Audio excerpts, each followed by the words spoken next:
And I know that for parents and kids, this is a very, very difficult time emotionally, and routine changes and all of that. We should have mentioned in our live video a few weeks ago that you really got to start getting them ready for the proper sleep routines about 3 to 4 weeks before school starts. I personally have insomnia, so I've done a lot of research on sleep schedules and things like that, circadian rhythm and whatnot.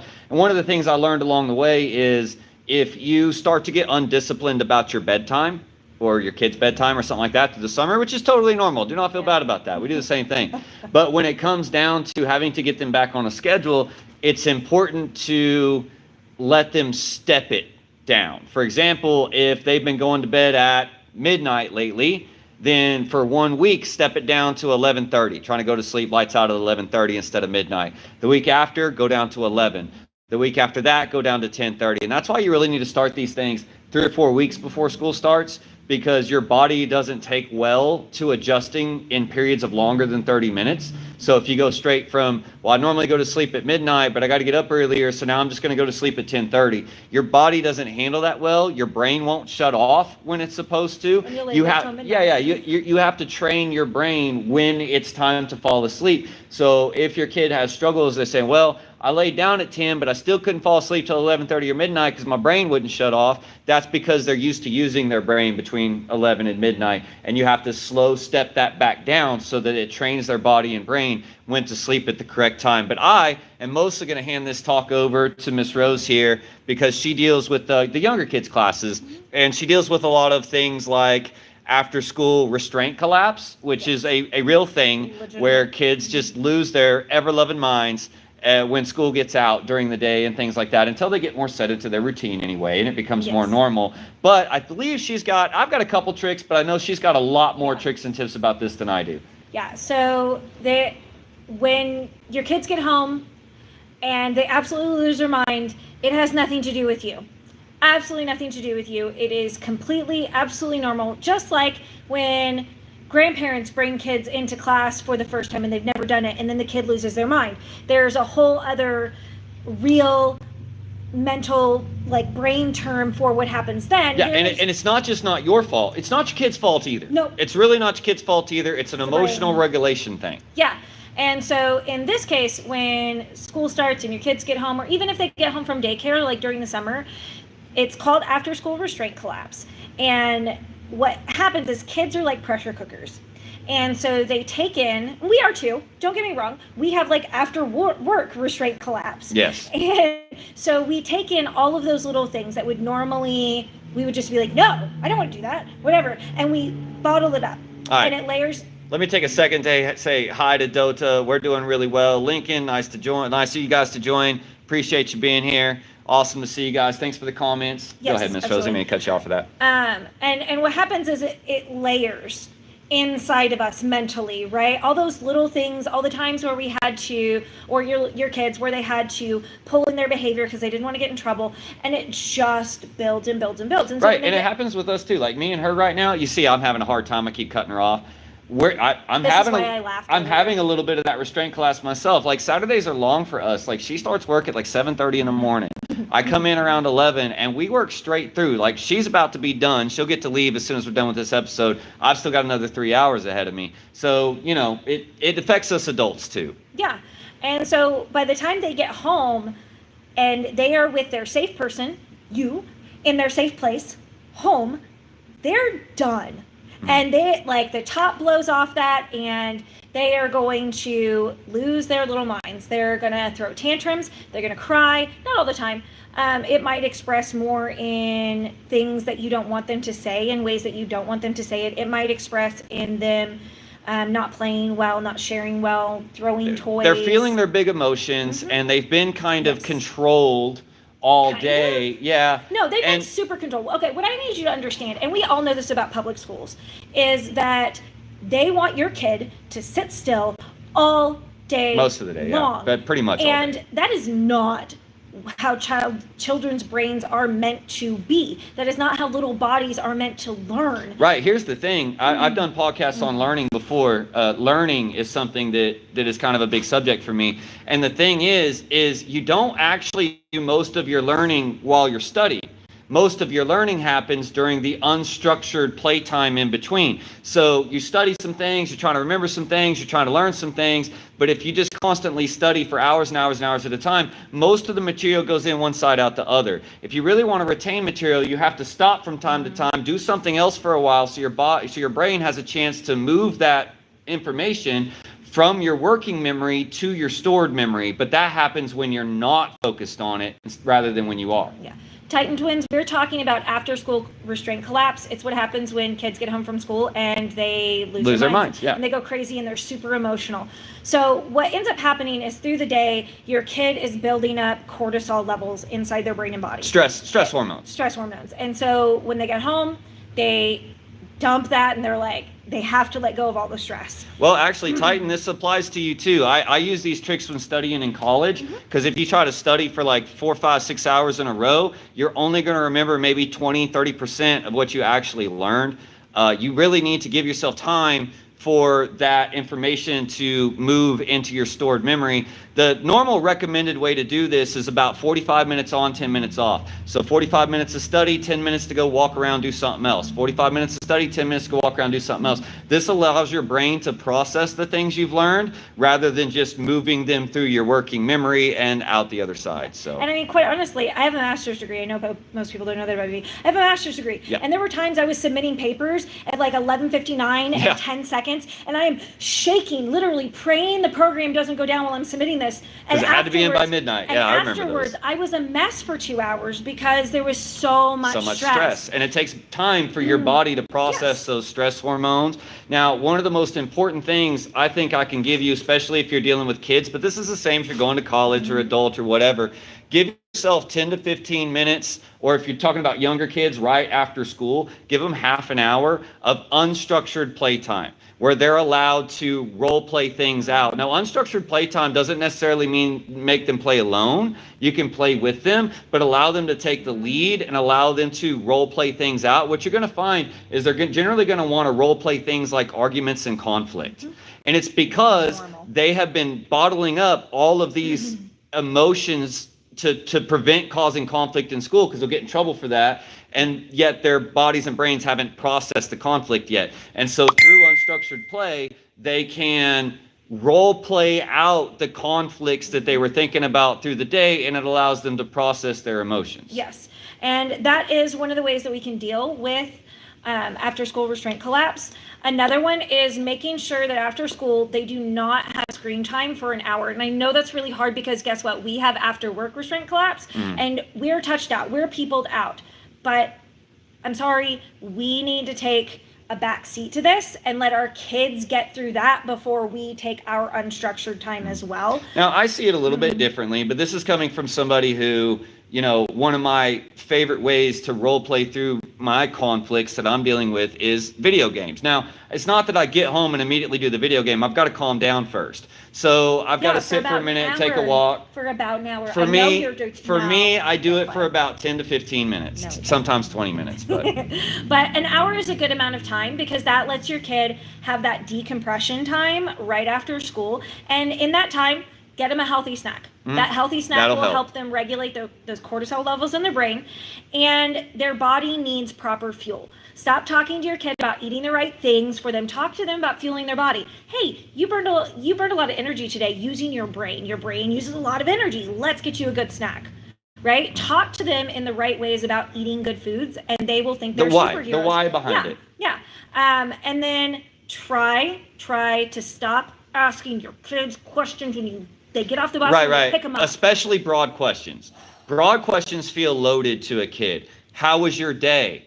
Did you learn anything? Did you learn anything? Did anything interesting happen? The thing is there are way too many potential answers to those questions, and your kids have been answering questions all day long that are very, very specific, and then they get home and you ask them these really broad questions, they don't know how to answer. So when they say, I don't know, it's not that they're lying or hiding anything from you. It's that their brain goes, well, there's like 50 ways I can answer this, and I don't know the right way. Yeah. So they're afraid of answering it the wrong way, and so they just don't answer it at all. Instead, ask very specific questions. Who did you play with today? Who did you play with today? Did you have any tests in any of your subjects today?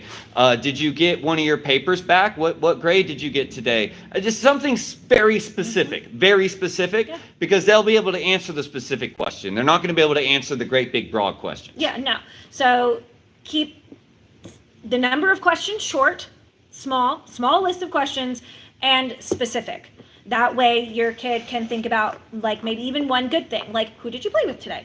Oh, I played with my best friend. That's great. Did you guys play tag? Did you play on the monkey bars, right? Just a few very specific questions. And then, of course, movement, unstructured play.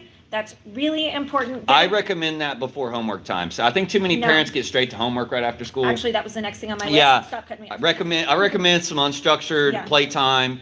20 minutes will do before getting into things like homework. Yes, and literally the next thing on my list was don't make them do homework as soon as they get home. I know it's tempting because you want to get the work done. But they need a break. They need a break. Yep. Their work is what they've been doing all day. Now, think about this. Like, our younger kids' classes start at 5 and 5:30 for a reason. We might start a 4:30 class eventually, but there's a reason we don't have a 4:30 class.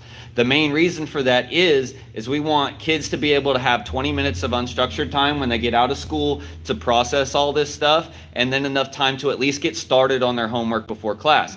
Because, like we said before, if you have trouble getting your kids to go to their sporting events and activities and things like that, the best thing to do is make sure that, like, 20 minutes before they have to leave, that they're doing. I know we just did this episode a couple weeks ago, but like 20 minutes before it's time to leave, have them doing something that's not their favorite thing to do. And homework makes a perfect thing for that. So give them 20 minutes unstructured play. Okay, guys, time to get started with the homework. Then they get 10, 20 minutes of homework done. And even if they're not finished, then it's, okay, now it's time to go to sports practice. Now it's time to go to your training, your class, or whatever. They're going to be more than happy to get up and take that movement break so they don't have to sit there doing their math anymore. And then when they get home, they've been physical, they've worked out, they've got sweaty, they've worked out some of those stress hormones, and they're far better prepared to finish their homework at that point. Yes.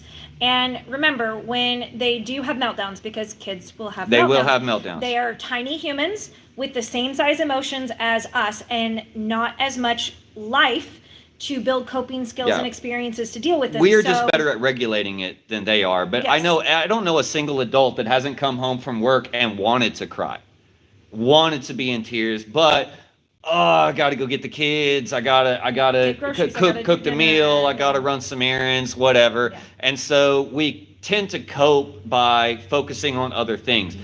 Kids haven't figured out how to do that, and it's not always the healthiest way to do it anyway. So when they break down, it's not that they're trying to be bad kids. It's that they're trying to process emotions that they don't have the tools to process right now. So the big thing to go approach that is, it's okay to feel your feels. It's okay to be angry. It's okay to be sad. It's okay to be upset. It's okay to feel aggressive or something like that.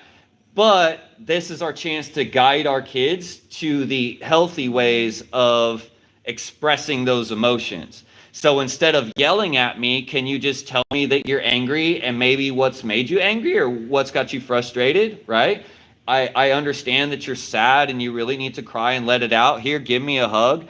Can you tell me something that made you sad today? Was there something in particular? Did somebody pick on you? Ask specific questions, right? Did somebody pick on you? Did you have some trouble in one of your subjects, or did you get in trouble for something or something like that? And then allow them to teach them how to talk about how they feel. To process emotions, the first thing a kid needs to learn is how to describe what they feel and talk about it without yelling and throwing a fit. Now, they're not going to be great at that at first, but it's up to us to guide them. Hey, I recognize that you're really angry, and I recognize that you really want to yell, but the louder you yell, the harder it is for me to hear you and understand what you're saying. Can you tell me more quietly why you're angry? And then they start to figure out how to learn how to express why they're angry. Half the time they don't know why they're angry, and then when you ask them, they start to think about it and realize, oh, I'm mad because of this thing that happened and I just haven't come to terms with it yet. And that gives you a chance to guide them through the most stressful situations in their life. Yeah, and remember, tears aren't the problem. No. Tears aren't the problem. Tears are actually the answer to all of their problems. They just need us to meet them in a place of acceptance and grace for what they're going through. They go through a really hard time every day, even on their good days. It's hard. I would take that a step farther and say, even to the point that it's not so much that like yelling that's the problem. Now, hitting and aggressive things Yeah. like that, absolutely a problem. Yelling itself isn't necessarily a problem. I don't know a single adult that doesn't go outside sometimes or go out in a storm or hide their head in a pillow and scream, because it is cathartic, right? So if your kid's just in a yelling mood, you can be like, hey, I can't understand a thing you're saying because you're yelling and you're hard to understand. How about we play a game where we both put a pillow on our face and see who can scream the loudest through the pillow? This gives them a chance to express that through a physical embodiment, and then they're more likely to be able to speak about it more calmly after they've had a chance to let out the aggression. Yeah. Now, if you end up in a situation where your kid is inconsolable and they are like choking on their own snot and spit, here's a couple tips. Give them a drink. Give them the coldest drink of water you can find. Yeah. It will reset their nervous system. Cold drinks just reset the nervous system, and the tears stop almost like magic within 10 or 20 seconds of that first cold drink. Plus, because guess what? You can't sob, you can't sniffle when you're drinking something. And if it's cold, it feels soothing to the throat. And they know that they will breathe in the water. Subconsciously, they know they'll breathe in the water. Right. So they calm themselves down. Yep. Also, once they start to get a little calmer, then you can, this is why I keep we keep small bottles of bubbles around. Because once we get them calmed down with that, if they start having the little, we can get them to blow bubbles. You have to regulate your breathing to blow bubbles. Now, I don't use bubbles for that. There's all kinds of things you can use. 6-year-olds. I like to make dad jokes in those situations. I start making goofy dad jokes. If I can get them to giggle, if I can just get a little giggle out of them, now we're making progress. We're getting somewhere. So my favorite way to handle that, I know she uses the bubbles on this side. On the other floor, I tend to just say goofy things or do goofy dances to get them to giggle. And then once they giggle, they've become more in control of their breathing at that point. And once you're in control of your breathing, you're in more control of your emotions as well, right? Yeah. But I want to stop here to say one thing. If you're listening to this and you're a parent of a student here and you bring your kid to class and they lose their mind, do not be ashamed. We do not blame you. We do not judge you for it. We know exactly what's going on psychologically and neurologically. We know what's happening. We can handle it. We know how to handle it. And it's one of the reasons that we keep an instructor to every 4 or 5 kids in class. So there's always an extra instructor that can pull a kid aside who's having a really tough time behaviorally or emotionally, and we can help them learn to regulate. We do this in training, our leadership training. Like some of you guys know that I have some like 14-year-olds that teach here that are very, very good at what they do. And even they get training in how to handle big emotions and difficult behavior with kids. They get a lot of training in it, usually about a year's worth. And fact of the matter is you can't even get a job with me until you are capable of helping a child go from a screaming, yelling tantrum or a crying, sobbing fit to calm and ready to get back into class in under 4 minutes. We can do it in under 4 minutes. We have done this so many times over the years. And there is nothing that can happen in here that hasn't happened before. No, we've had all kinds of craziness. It's fine. And you know what? After class, we turn off the music and we go silent time and we do our decompression stuff. Because taking on a little person's emotions makes us feel those emotions too. We kind of end up like in the middle of it. So then when classes are over, the instructors are all like, ugh, and they're a little bit angry and a little bit like wild and a little bit just all over the place. And it takes a little while to decompress. But that's the case with any fast-paced job. Yeah. Any fast-paced, somewhat high-stress job, you're going to feel the same way. I actually had the same thing back when I was a collision repair technician. I would come home and I'd have to spend an hour. I would sit in the bathroom for an hour with the fan and heater on for white noise, just thinking through all the tasks I had done that day and all the tasks that led to me to do tomorrow so I could plan out how I was going to do it. I used to have to do that for an hour every time I came home before I could even settle down. Yeah. And kids have to do the same thing. You can't expect them to have better control of their emotions than you do. That's completely ridiculous. But we do. We do all the time. We do tend to expect that. We expect them to be emotionally, behaviorally ahead of where they're at. Yeah, but you know why we expect it? It's because we're afraid of being judged as parents. Mm-hmm. As parents, we're afraid of being judged by our kids' behavior, and we need to get over that. We've got to get over that concept. As martial arts instructors, parkour instructors, we are not going to judge you based on your kid's behavior. We know that your kid is a separate individual human being with their own separate brain, their own separate experiences, and their own separate thoughts. we know that the things that come out of their mouth and the emotions that they show and the way that they show it are not necessarily a direct reflection on anything you did or said. We are well aware of that. I just wish more adults were aware of that. Because please understand, there are things that you don't want your child to say or talk about that are completely developmentally appropriate for their age. And normal things for them to talk about. But you're afraid of them talking about it because you're afraid someone's going to take it out of context or someone's going to judge you as a parent because they brought up that subject. But a lot of these things, there's a lot of developmentally normal standards for kids of different ages that people don't understand. I had a conversation with a parent the other night who was talking about puberty and physical attraction and that kind of thing. 'Cause, we teach preteens and teens too. So I had a parent come to me, and they were expressing something related to that. This was in a personal conversation, not in class. And they were expressing something related to that. And they said something that kind of hit me weird. So birds and the bees kind of talk. I knew what I was like as a kid. I still remember what I was like at 7 years old, 8 years old, 9 years old, 10 years old, 11 years old. I remember by the time I was 12, I was sailor's mouth. Yeah. Well, we grew up on a farm too, so there was a lot of things that were not mysteries to us. My point is that was before the internet. Now there's the internet and YouTube and all these other things, and a lot of people, us included, let our kids on certain things. I mean, with restrictions, we monitor it and all that, but they're always still going to come across things that you might think are developmentally inappropriate for the age, but you'd be surprised at what's considered developmentally appropriate at 9 or 10 years old. So the thing is I knew this, and I knew that by the time I was 8 and 9 years old, of course, kids didn't really know exactly what they meant, but there were a lot of kids throwing around suggestive comments, suggestive things that they were copying off TV and movies and things like that, which led to us kids essentially teaching each other through bullying what these things actually mean. Because there was always that couple of kids that knew, because they figured it out early on, or their parents gave them the talk early on, and then they would educate everybody else. So here's the thing I'm trying to get at. I had the birds and bees talk with my son around 8 to 9 years old. Some people think that's too young. But if you talk to any developmental specialist, that's when you're supposed to start, 7, 8 years old, because they start to get curious around the age of 8.5, 9.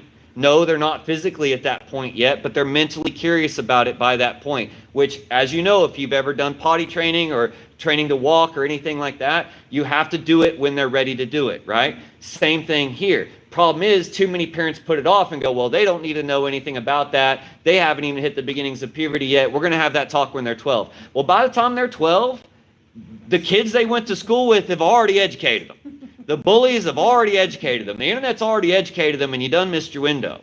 Those are conversations that are recommended to happen around the ages of 9, 10, right? 8.5 through 10 years old, depending developmentally on your child. Now, there's always going to be a little wiggle room for different things. But my point is this parent brought this up to me and said, I'm not having the conversations about sexuality and things like that. My kid's only 11.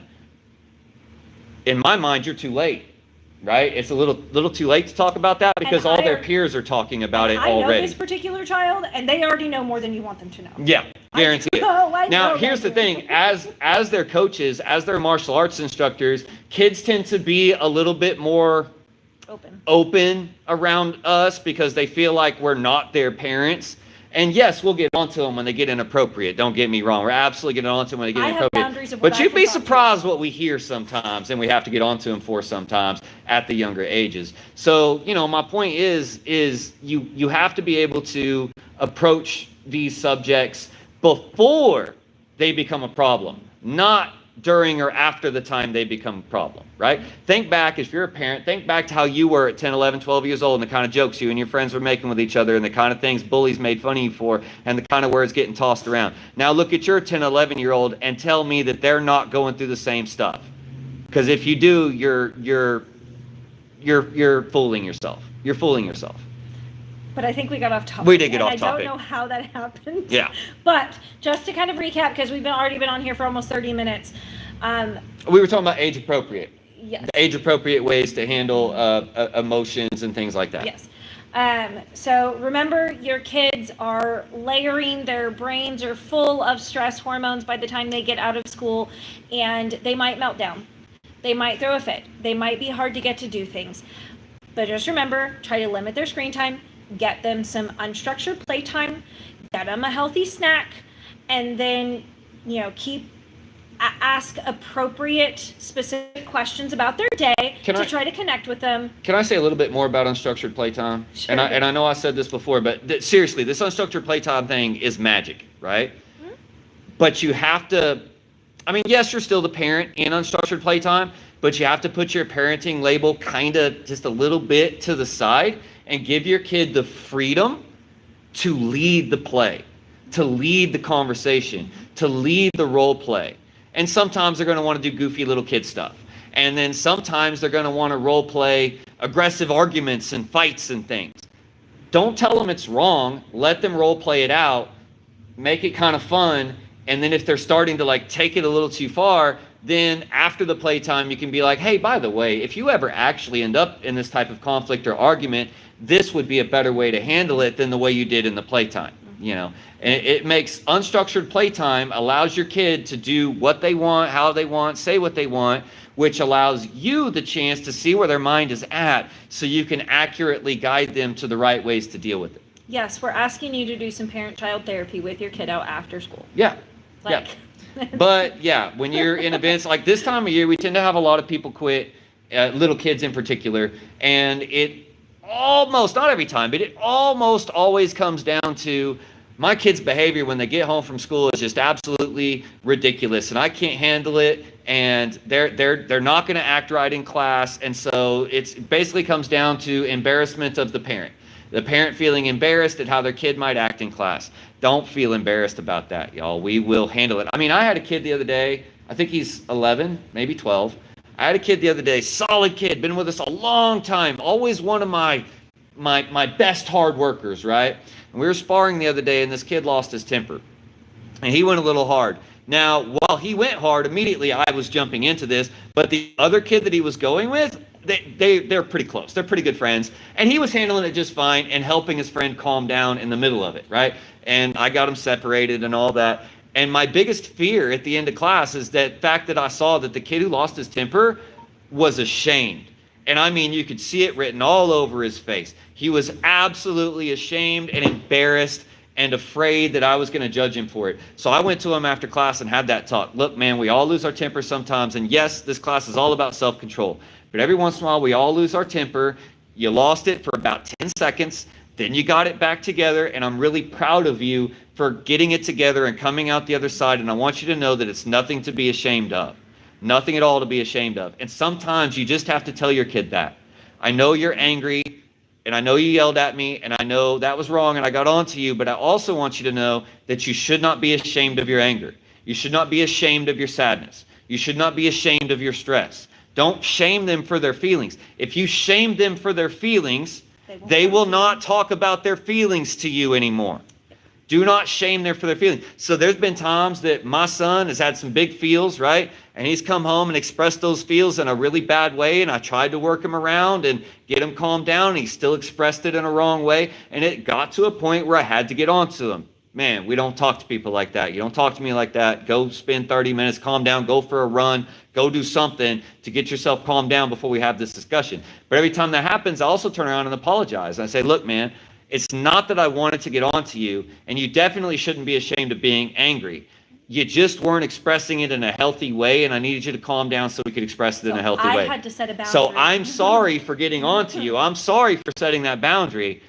But at the same time, don't feel ashamed that I got on to you.